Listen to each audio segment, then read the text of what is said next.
taking me out.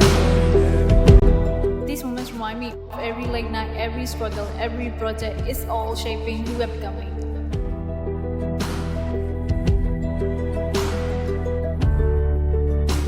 Because dreams don't happen overnight. They grow here in classrooms, in labs, in memories we make every single day.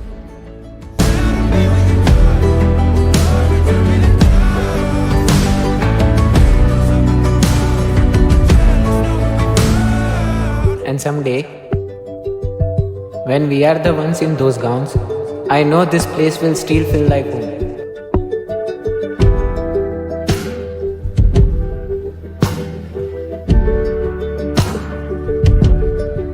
When our time comes, I hope we feel the same pride our seniors feeling today.